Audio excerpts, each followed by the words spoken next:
পৌষ মাসের শেষ দিন দেশের বিভিন্ন প্রান্তে উৎসাহ উদ্দীপনার সঙ্গে উদযাপিত হয়ে থাকে লোহড়ী, বিহু, মকর সংক্রান্তি এবং পোঙ্গল।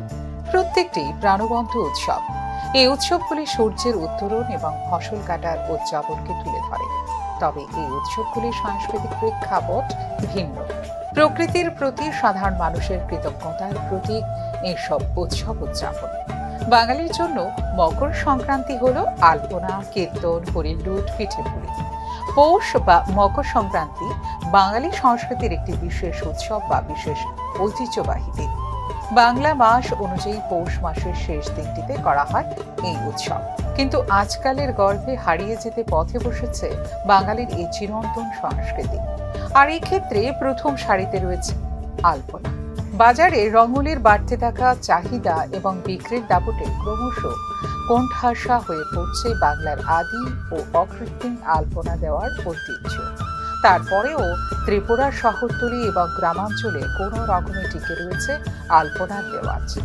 মকর সংক্রান্তির প্রভাবিত হয়েছে কীর্তনের সংস্কৃতিও।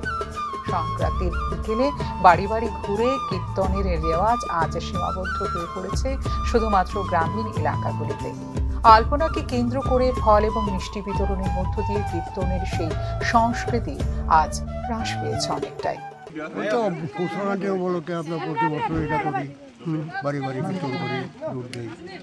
ডিজিটাল দানবের তাণ্ডবে নিঃসন্দেহে শেষ হতে বসেছে বাঙালির সেই প্রাচীন ঐতিহ্য। ডিজিটালাইজেশন নাকি সাংস্কৃতিক আধিপত্য বিস্তারের লড়াই, তা নিয়ে বিচার বিশ্লেষণের মধ্যে কোনো রকমে টিকে রয়েছে পিঠেপুলির রেওয়াজ। বাড়ি ঘরে মায়ের হাতে বানানো পিঠেপুলির কদরই অনেকটা বাঁচিয়ে রেখেছে বাঙালির পৌষ সংক্রান্তির সংস্কৃতিকে।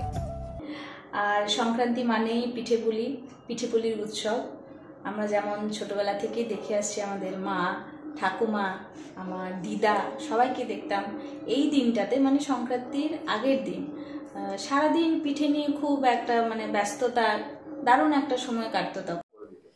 পৌষ মাসের এই সংক্রান্তি আমাদের কাছে খুব জনপ্রিয়, কারণ আমাদের পূর্বপুরুষরাও সেই দিন পালন করত। তা দেখে দেখে আমরাও পালন করি।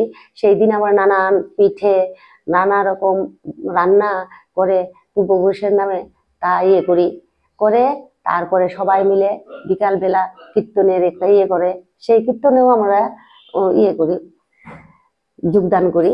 সংস্কৃতির মৃত্যু নেই, জন্ম আছে। এই জন্ম আদতে যুক্ত হওয়া, এক সংস্কৃতির মানুষজনের অন্য সংস্কৃতিকে আপন করে নেওয়া, এই আপন করে নিতে নিতে নিজের সংস্কৃতি যেন মেঘে ঢাকা তারা। অনুজ্জ্বলা খুঁজে নিতে হয় বছরের একটি দিন। সংস্কারের সঙ্গে যুক্ত সংস্কৃতি, সংস্কারের শিক্ষাটা আমরা পেয়ে থাকি পরিবার থেকে। সংস্কৃতি আসে সংস্কারের পথ ধরে। সংস্কার আমাদের বিনীত করে, শ্রদ্ধা জাগায়, নিজেদের চিনতে শেখায়। তাই নিজেদের স্বার্থেই রক্ষা করতে হবে আমাদের হারিয়ে যেতে চলা সংস্কৃতি। ফিউরো রিপোর্ট, নিউজ নাও।